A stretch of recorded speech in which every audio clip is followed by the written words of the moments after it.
আসসালামু আলাইকুম। আশা করি সকলেই ভালো আছেন। আজকে আলোচনা করতে যাচ্ছি ইস্তেগফার, আস্তাগফিরুল্লাহ বা তওবা এর ফজিলত এবং এর উপকারিতা নিয়ে। পাশাপাশি নবী সাল্লাল্লাহু আলাইহি সাল্লাম কতবার আস্তাগফিরুল্লাহ বা ইস্তেগফার করতেন। নবী সাল্লাল্লাহু আলাইহি সাল্লাম সালাম ফেরানোর পরে ৩ বার আস্তাগফিরুল্লাহ পড়তেন। এর মধ্যে দোয়ার অর্থ অন্তর্ভুক্ত রয়েছে।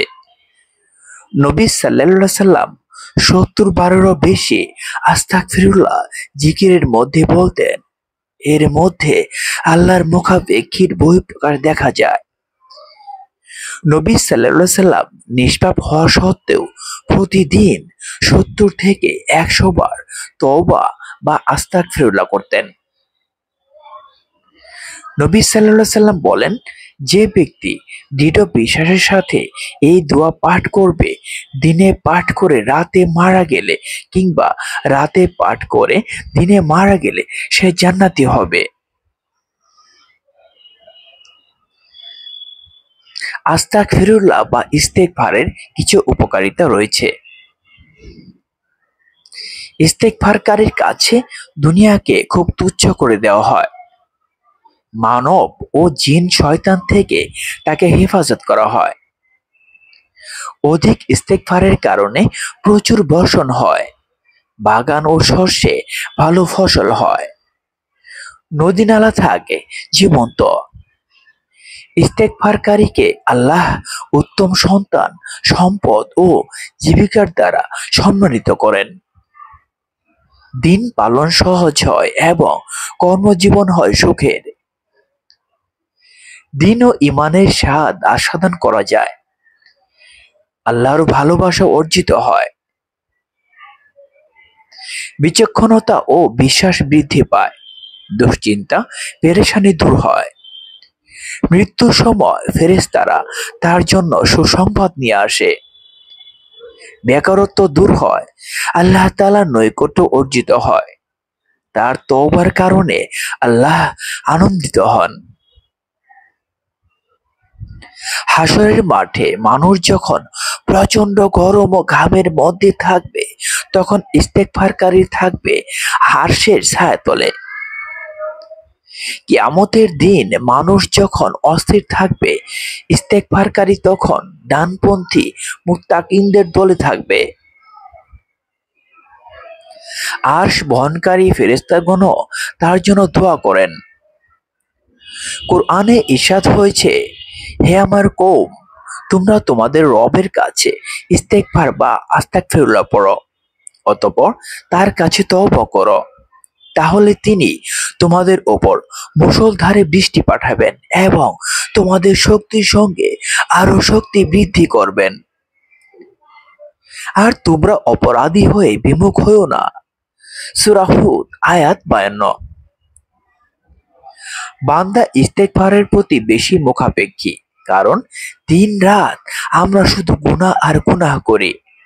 সুতরাং ইস্তেগফারের মাধ্যমে আল্লাহর কাছ থেকে যাবতীয় গুনাহ ক্ষমা করে নিতে হবে। মজলিস তথা বৈঠকের সব সগীরা গুনাহের জন্য কাফারা। সর্বোপরি এটা রাসূল সাল্লাল্লাহু আলাইহি সাল্লামের সুন্নতের অনুসরণ। কারণ হচ্ছে নবী সাল্লাল্লাহু আলাইহি সাল্লাম দৈনিক কমপক্ষে ৭০ বার বা এর অধিক ইস্তেগফার পাঠ করতেন।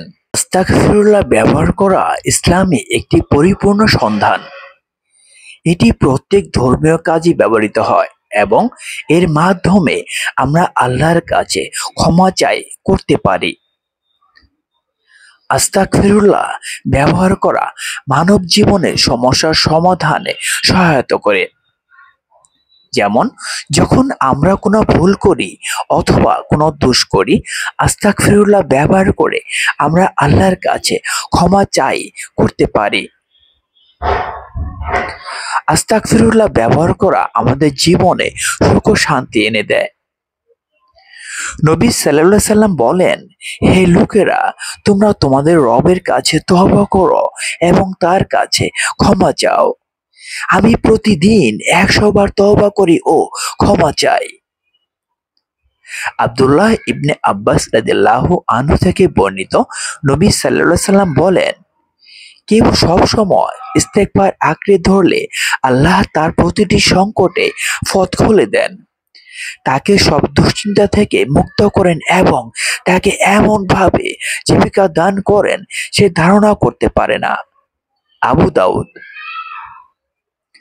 আবু হুরায়রা রাদিয়াল্লাহু আনহু থেকে বর্ণিত, নবী সাল্লাল্লাহু আলাইহি সাল্লাম বলেন, কোনো বান্দা গুনাহ করে বলল, হে রব, আমি পাপ করে ফেলেছি, আমাকে ক্ষমা করো। তখন আল্লাহ তাআলা বলেন, আমার বান্দা জেনেছে তার একজন রব আছে যিনি পাপ ক্ষমা করেন এবং পাকড়াও করেন। আমি আমার বান্দাকে ক্ষমা করে দিলাম।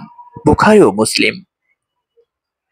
হাদিসে আরো এসেছে, কেউ শুক্রবার ফজরের আগে যদি 3 বার বলে, আস্তাগফিরুল্লাহি লা ইলাহা ইল্লা হুয়াল হাইয়ুল কাইয়ুম ওয়া আতুবু ইলাইহি, তবে তার গুনাহ সমুদ্রের ফেনার সমান হলেও তা ক্ষমা করে দেওয়া হয়। আবু যর রাদিয়াল্লাহু আনহু থেকে বর্ণিত, আল্লাহ তাআলা হাদিসে কুদসিতে বলেন, হে আমার বান্দা, তোমরা দিনে রাতে ভুল করে থাকো আর আমি সব পাপ ক্ষমা করি, তাই তোমরা আমার কাছে ক্ষমা চাও, আমি তোমাদের ক্ষমা করব। কোন গুনাহগার মুসলিম বান্দা কোন গুনাহ করে ফেলার পর ডান কাঁধের ফেরেশতা 6 ঘন্টা গুনাহ লেখা থেকে কলম উঠিয়ে রাখে, অর্থাৎ গুনাহ লেখে না। যদি সে অনুতপ্ত হয়ে আল্লাহর কাছে গুনাহ থেকে ক্ষমা চায়, তাহলে ফেরেশতা গুনাহটি না লিখে ছুঁড়ে ফেলে দেন, অন্যথায় একটি গুনাহ লেখা হয়। তাছাড়া বিশেষ বিশেষ ইবাদতের শেষে ইস্তেগফার করার বিধান রয়েছে। হাদিসে এসেছে, সাওবান হতে বর্ণিত, তিনি বলেন, নবী সাল্লাল্লাহু আলাইহি সাল্লাম যখন সালাত শেষ করতেন তখন 3 বার ইস্তেগফার বা ক্ষমা প্রার্থনা করতেন। বিশেষ বিশেষ সময়ে ইস্তেগফার করা উচিত, যেমন সালাতের মধ্যে একাধিক জায়গায় ইস্তেগফার করা হয়, যেমন রুকু ও সিজদায়, শেষ বৈঠকে ইত্যাদি। শেষ রাতে ফজরের পূর্বে ইস্তেগফার করা মুমিন মুত্তাকিনদের বৈশিষ্ট্য এবং অনেক ফজিলতের। সেজন্যই আল্লাহ তাআলা এই সময়ে যারা আল্লাহর কাছে গুনাহ মাফ চায় তাদের প্রশংসা করে বলেছেন, যারা ধৈর্যশীল, সত্যবাদী, আনুগত্যশীল ও ব্যয়কারী এবং শেষ রাতে ক্ষমা প্রার্থনাকারী। অন্য আয়াতে জান্নাতবাসী মুত্তাকিদের দুনিয়ার জীবনধারা বর্ণনা করে আল্লাহ তাআলা বলেন, নিশ্চয় মুত্তাকিরা থাকবে জান্নাত সমূহ ও ঝর্ণাধারায়, তাদের রব তাদের যা দিবেন তা তারা খুশিতে গ্রহণকারী হবে। ইতপূর্বে দুনিয়ার জীবনে এরাই ছিল সৎকর্মশীল। রাতের সামান্য অংশই এরা ঘুমিয়ে কাটাতো, আর রাতের শেষ প্রহরে এরা ক্ষমা চাওয়ায় রত থাকতো। রাতের 1/3 বা অর্ধরাতের পরে আল্লাহ তাআলা দুনিয়ার আসমানে নেমে এসে গুনাহ থেকে ক্ষমা প্রার্থনাকারী আর তওবাকারীদের খুঁজতে থাকেন। নবী সাল্লাল্লাহু আলাইহি সাল্লাম বলেন, রাতের 1/3 বা অর্ধাংশ চলে যাওয়ার পর আল্লাহ তাআলা দুনিয়ার আকাশে নেমে এসে ঘোষণা দিতে থাকে, আছো কি কোনো প্রার্থনাকারী? আমি তাকে দান করব। আছো কি কোনো ক্ষমা প্রার্থনাকারী? আমি তাকে ক্ষমা করে দেব। আছো কি কোনো তওবাকারী? আমি তার তওবা গ্রহণ করব। আছো কি কোনো দোয়াকারী? আমি তার দোয়ার জবাব দেব। বৈঠক শেষে ইস্তেগফার করা সুন্নাহ। নবী সাল্লাল্লাহু আলাইহি সাল্লাম বলেছেন, যে ব্যক্তি এমন সভায় বসে যাতে খুব বেশি কথাবার্তা হয়, ভুলের সম্ভাবনা তৈরি হয়, অতঃপর যদি উক্ত সভা ত্যাগ করে চলে যাওয়ার আগে এই দোয়া পড়ে, হে আল্লাহ, তোমার প্রশংসার সাথে তোমার পবিত্রতা বর্ণনা করছি, আমি সাক্ষ্য দিচ্ছি যে তুমি ছাড়া কোনো সত্য ইলাহ নেই, আমি তোমার নিকট ক্ষমা প্রার্থনা করছি এবং তোমার দিকে তাওবা প্রত্যাবর্তন করছি, তাহলে উক্ত মজলিসে কৃত অপরাধ তার জন্য ক্ষমা করে দেওয়া হবে। ওযু করার পর ইস্তেগফার করা সুন্নাহ। নবী সাল্লাল্লাহু আলাইহি সাল্লাম বলেছেন, যে ব্যক্তি অজুর পর নিম্নের জিকির বলে তার জন্য তা একটি পাতায় লিপিবদ্ধ করা হয়, অতঃপর তা সিল করে দেওয়া হয়, যা কিয়ামত দিবস পর্যন্ত ভঙ্গ করা হয় না। সকাল সন্ধ্যায় ইস্তেগফার করার জন্য সাইয়্যিদুল ইস্তিগফার নামের কিছু দোয়া আছে, যা পড়া খুবই জরুরি। আমি বাংলা এটা বলে দিচ্ছি। হে আল্লাহ, তুমি আমার রব, তুমি ছাড়া কোনো সত্য মাবুদ নেই। তুমি আমাকে সৃষ্টি করেছ, আমি তোমার দাস। আমি তোমার প্রতিশ্রুতি ও অঙ্গীকারের উপর যথাসাধ্য প্রতিষ্ঠিত আছি। আমি যা করেছি তার অনিষ্ট থেকে আমি তোমার নিকট আশ্রয় চাচ্ছি। আমার উপর তোমার যে অনুদান অবদান রয়েছে তা আমি নিয়ামত স্বীকার করছি এবং আমি আমার গুনাহ স্বীকার করছি। সুতরাং তুমি আমাকে ক্ষমা করে দাও, যেহেতু তুমি ছাড়া আর কেউ পাপ ক্ষমা করতে পারে না। এই দোয়াটির ফজিলত সম্পর্কে নবী সাল্লাল্লাহু আলাইহি সাল্লাম বলেছেন, যে ব্যক্তি দিনে সকালবেলা দৃঢ় বিশ্বাসের সাথে এই দোয়াটি পড়বে, অতঃপর সে সেই দিন সন্ধ্যা হওয়ার আগে মারা যাবে, সে জান্নাতীদের অন্তর্ভুক্ত হবে। আর যে ব্যক্তি রাতে সন্ধ্যায় এই দোয়াটি দৃঢ় বিশ্বাসের সাথে পড়বে, অতঃপর সে সেই রাতে ভোর হওয়ার পূর্বে মারা যাবে, তাহলে সে জান্নাতীদের অন্তর্ভুক্ত হবে। দিন-রাত সবসময় আল্লাহর কাছে ক্ষমা প্রার্থনা করা জরুরি, কারণ আমরা প্রায় সব সময়ে পাপে ডুবে থাকি। কিভাবে যে পাপ হয়ে যাচ্ছে আমরা হয়তো টেরও পাচ্ছি না। তাই আমাদের উচিত সদা সর্বদা ক্ষমা প্রার্থনা করতে থাকা। ইস্তেগফার পড়ার সময় মুমিনের মনে হবে, আল্লাহ, আপনার ইবাদতের নামাজের হক আদায় হয়নি। না জানি কত ভুল ও বিচ্যুতি এই ইবাদতে রয়েছে। হে আল্লাহ, আমরা নামাজের সালাম ফেরানোর পর পর প্রথম সেসব ভুল ত্রুটির জন্য আপনার কাছে ক্ষমা চাই, যা এ নামাজে হয়েছে। কুরআন সুন্নাহর আলোকে ইস্তেগফারে গুনাহ মাফ হয়। ইস্তেগফারের মাধ্যমে বালা মুসিবত দূর হয়, রিজিক প্রশস্ত হয়, পরিবারে শান্তি আসে, হৃদয় স্বচ্ছ ও নির্মল হয়, আল্লাহর সন্তুষ্টি পাওয়া যায়, দুশ্চিন্তা দূর হয়, রহমতের বৃষ্টি বর্ষিত হয়, সুসন্তান হয়। কুরআনের বহু আয়াতে আল্লাহ বান্দাকে ইস্তেগফার করার নির্দেশ দিয়েছেন। যারা সেই নির্দেশ মেনে ইস্তেগফারের আমলের জন্য নিজেদের নিয়োগ করেছে, তারাই মুস্তাজাবুদ দাওয়ায়, যার দোয়া কবুল হয়, পরিণত হয়েছে। তারা আল্লাহর কাছে কোনো জিনিস চাইলে মহান আল্লাহ তা বান্দাকে দিয়ে দেন। ইস্তেগফার প্রসঙ্গে কুরআনে আছে, তখন তুমি তোমার রবের সব প্রশংসা তসবিহ পাঠ করো এবং তার কাছে ক্ষমা চাও, নিশ্চয়ই তিনি তওবা কবুলকারী। সূরা নসর আয়াত ৩। আর তুমি আল্লাহর কাছে ক্ষমা চাও, নিশ্চয় আল্লাহ ক্ষমাশীল ও পরম দয়ালু। সূরা নিসা আয়াত ১০৬। আর তুমি ক্ষমা চাও তোমার ও মুমিন নর নারীর ত্রুটি বিচ্যুতির জন্য। সূরা মুহাম্মদ আয়াত ১৯। সুতরাং বলেছি, তোমরা তোমাদের প্রতিপালকের কাছে ইস্তেগফার তথা ক্ষমা প্রার্থনা করো, নিশ্চয় তিনি মহা ক্ষমাশীল। আর যে ব্যক্তি মন্দ কাজ করবে কিংবা নিজের প্রতি জুলুম করবে, তারপর আল্লাহর কাছে ক্ষমা চাইবে, সে আল্লাহকে পাবে, ক্ষমাশীল ও পরম দয়ালু। সূরা নিসা আয়াত ১১০। হে আমার কওম, তোমরা তোমাদের রবের কাছে ক্ষমা চাও, এরপর তার কাছে তওবা করো, তাহলে তিনি তোমাদের ওপর মুষলধারে বৃষ্টি পাঠাবেন এবং তোমাদের শক্তির সঙ্গে আরো শক্তি বৃদ্ধি করবেন।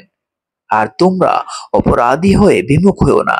সূরা হুদ আয়াত ৫২। আর তোমরা তোমাদের রবের কাছে ক্ষমা চাও, তারপর তার কাছে ফিরে যাও, তাহলে তিনি তোমাদেরকে নির্ধারিত সময় পর্যন্ত উত্তম ভোগ উপকরণ দিবেন এবং প্রত্যেক আনুগত্যশীলকে তার আনুগত্য মোতাবেক দান করবেন। আর যদি তারা ফিরে যায়, তবে আমি নিশ্চয়ই তোমাদের উপর বড় একদিনের আযাবের ভয় করছি। সূরা হুদ আয়াত ৩। আর আল্লাহ এমন নন যে তাদের আযাব দেবেন, এই অবস্থায় যে তুমি তাদের মাঝে বিদ্যমান এবং আল্লাহ তাদেরকে আযাব দানকারী নন, এমন অবস্থায় যে তারা ক্ষমা প্রার্থনা করছে। সূরা আনফাল আয়াত 33। নবী সাল্লাল্লাহু আলাইহি সাল্লাম প্রতিদিন ইস্তেগফার করতেন। হাদিসের অনেক বর্ণনাতেও ইস্তেগফারের কথা এসেছে। নবী সাল্লাল্লাহু আলাইহি সাল্লাম বলেছেন, সেই সত্তার শপথ যার হাতে আমার জীবন, যদি তোমরা গুনাহ না করো তবে আল্লাহ তোমাদের নিয়ে যাবেন এমন এক সম্প্রদায় নিয়ে আসবেন যারা গুনাহ করবে এবং আল্লাহর কাছে তওবা করবে। এরপর আল্লাহ তাআলা তাকে ক্ষমা করে দেবেন। আবু আইয়ুব রাদিয়াল্লাহু আনহু বলেছেন, আমি নবীজি সাল্লাল্লাহু আলাইহি সাল্লামের কাছে এই কথা শুনেছি যা তোমাদের কাছ থেকে গোপন রেখেছিলাম। তিনি বলেছেন, যদি তোমরা গুনাহ করে আল্লাহ তাআলার মহান দরবারে তওবা ইস্তেগফার না করতে, তবে আল্লাহ তাআলা এমন এক মাখলুক সৃষ্টি করতেন যারা গুনাহ করে আল্লাহ তাআলার দরবারে তওবা করত। তখন আল্লাহ তাদেরকে ক্ষমা করতেন। নবী সাল্লাল্লাহু আলাইহি সাল্লাম বলেছেন, যে ব্যক্তি নিয়মিত ইস্তেগফার তওবা করবে, আল্লাহ ওই বান্দাকে তার সব সংকট থেকে উত্তরণের পথ বের করে দেবেন, সব দুশ্চিন্তা মিটিয়ে দেবেন এবং অকল্পনীয় উৎস থেকে তার রিজিকের ব্যবস্থা করে দেবেন। কুরআনুল কারিমে আল্লাহ তাআলা ইস্তেগফার সংক্রান্ত অনেক আয়াত নাজিল করেছেন। কোন আয়াতে আল্লাহ তাআলা ইস্তেগফারের আদেশ করেছেন, কোথাও ইস্তেগফারকারীদের প্রশংসা করেছেন, কোথাও দ্রুত গতিতে আল্লাহর কাছে ক্ষমা প্রার্থনার কথা বলেছেন। আল্লাহ তাআলা বলেন, আর আল্লাহর কাছে ক্ষমা চাও, নিশ্চয় আল্লাহ অতি ক্ষমাশীল, পরম দয়ালু। সূরা বাকারা আয়াত 199। অন্যত্র বলেন, এবং নিজ প্রতিপালকের পক্ষ থেকে মাগফিরাত ও সেই জান্নাত লাভের জন্য একে অন্যের সঙ্গে প্রতিযোগিতায় লিপ্ত হও, যার প্রশস্ততা আকাশমণ্ডল ও পৃথিবী তুল্য। তা সেই মুত্তাকিদের জন্য প্রস্তুত করা হয়েছে। সূরা আলে ইমরান আয়াত 133। সব নবী আল্লাহর কাছে ইস্তেগফার করতেন। সেসব নবীর ইস্তেগফারের কথা আল্লাহ তাআলা কুরআনের অনেক আয়াতে বর্ণনা করেছেন। আল্লাহ তাআলা বলেন, সুলাইমান আলাইহিস সালাম বলল, হে আমার পালনকর্তা, আমাকে মাফ করুন এবং আমাকে এমন সাম্রাজ্য দান করুন যা আমার পরে আর কেউ পেতে পারবে না। নিশ্চয় আপনি মহাদাতা। সূরা সাদ আয়াত 35। আবু হুরায়রা রাদিয়াল্লাহু আনহু বলেন, আমি নবী সাল্লাল্লাহু আলাইহি সাল্লাম হতে বলতে শুনেছি, আল্লাহর শপথ, আমি প্রতিদিন আল্লাহর কাছে 70 বারেরও বেশি তওবা ইস্তেগফার করে থাকি। সহিহ বুখারী হাদিস 6307। ইস্তেগফারের মাধ্যমে গুনাহ মাফ হয় এবং আল্লাহ তাআলা বান্দাকে বিশেষ মর্তবা দান করেন। আবু যর রাদিয়াল্লাহু আনহু বলেন, নবী সাল্লাল্লাহু আলাইহি সাল্লাম বলেছেন, আল্লাহ তাআলা হাদিসে কুদসিতে ইরশাদ করেন, যে ব্যক্তি একটি নেক কাজ করবে তার জন্য আছে 10 গুণ প্রতিদান, আর আমি তাকে আরো বৃদ্ধি করে দেব। আর যে লোক একটি খারাপ কাজ করবে তার প্রতিদান সে কর্মের সমান অথবা আমি তাকে মাফ করে দেব। যে লোক আমার প্রতি এক বিগত এগিয়ে আসে, আমি তার প্রতি 1 হাত অগ্রসর হই। আর যে লোক আমার প্রতি 1 হাত এগিয়ে আসে, আমি তার দিকে 2 হাত 1 গজ অগ্রসর হই। যে লোক আমার নিকট হেঁটে আসে, আমি তার প্রতি দৌড়ে আসি। যে লোক আমার সঙ্গে কাউকে কোনো বিষয়ে অংশীদার স্থাপন ছাড়া পৃথিবীতুল্য গুনাহ নিয়েও আমার সঙ্গে সাক্ষাৎ করে, তাহলে আমি তার সঙ্গে অনুরূপ পৃথিবীতুল্য মার্জনা নিয়ে সাক্ষাৎ করি। সহিহ মুসলিম হাদিস 6726। যে বান্দা প্রতিনিয়ত ইস্তেগফার করবে, আল্লাহ তাআলা তাকে অস্বাভাবিক রিজিক দান করবেন। আল্লাহ তাআলা বলেন, আমি তাদের বলেছি, নিজ প্রতিপালকের কাছে ক্ষমা প্রার্থনা করো, নিশ্চয়ই তিনি অতিশয় ক্ষমাশীল। তোমাদের ধন সম্পদ ও সন্তান সন্ততিতে উন্নতি দান করবেন এবং তোমাদের জন্য সৃষ্টি করবেন উদ্যান, আর তোমাদের জন্য নদ নদীর ব্যবস্থা করে দেবেন। সূরা নূহ আয়াত 10-12। ইস্তেগফারের মাধ্যমে আল্লাহ তাআলা বান্দার অন্তরকে পরিশুদ্ধ করে দেন, অন্তরে যত পাপ পঙ্কিলতা আছে তা দূর করে দেন। যে বান্দা ইস্তিগফার করে আল্লাহ তাআলা তার শরীরে বিশেষ শক্তি দান করেন, যেমনটি আল্লাহ তাআলা কোরআনে কারিমে বলেছেন, হে আমার জাতি, তোমাদের রবের কাছে গুনাহের জন্য ক্ষমা প্রার্থনা করো, অতঃপর তারই দিকে মনোযোগী হও। তিনি তোমাদের প্রতি আকাশ থেকে মুষলধারে বৃষ্টি বর্ষণ করবেন এবং তোমাদের বর্তমান শক্তির সঙ্গে বাড়তি আরো শক্তি যোগাবেন। সূরা হুদ আয়াত 52। ইস্তেগফারের মাধ্যমে আল্লাহ তাআলা বান্দার অন্তর থেকে যাবতীয় দুশ্চিন্তা ও পেরেশানি দূর করে দেন। তওবা ইস্তেগফার যেকোনো সময় যেকোনো মুহূর্তে করা যায়, তবে বিশেষ কিছু সময় ও স্থান রয়েছে, সে সময় ইস্তেগফার করলে কবুল হওয়ার সম্ভাবনা বেশি। অপরাধ করার পর সঙ্গে সঙ্গে আল্লাহর কাছে ক্ষমা প্রার্থনা করা। অনুশোচনার সঙ্গে বান্দা যদি আল্লাহর কাছে ক্ষমা প্রার্থনা করে, আল্লাহ সঙ্গে সঙ্গে ক্ষমা করে দেন। আল্লাহ তাআলা বলেন, যে ব্যক্তি কোনো মন্দ কাজ করে ফেলে বা নিজের প্রতি জুলুম করে বসে তারপর আল্লাহর কাছে ক্ষমা চায়, সে অবশ্যই আল্লাহকে অতি ক্ষমাশীল ও পরম দয়ালু পাবে। সূরা নিসা আয়াত 110। নেক আমলের পর ইস্তিগফার করা। আল্লাহর প্রিয় বান্দারা যে কোনো নেক আমলের পর এ কথা অনুভব করেন যে যেভাবে আমল করার কথা ছিল পূর্ণরূপে সেভাবে করতে পারেনি, তাই এর জন্য বিশেষভাবে ইস্তেগফার করতেন। পরিশেষে মহান আল্লাহ তাআলা আমাদেরকে, আমাদের সবাইকে বেশি বেশি ইস্তেগফার করার তৌফিক দান করুন। আমিন।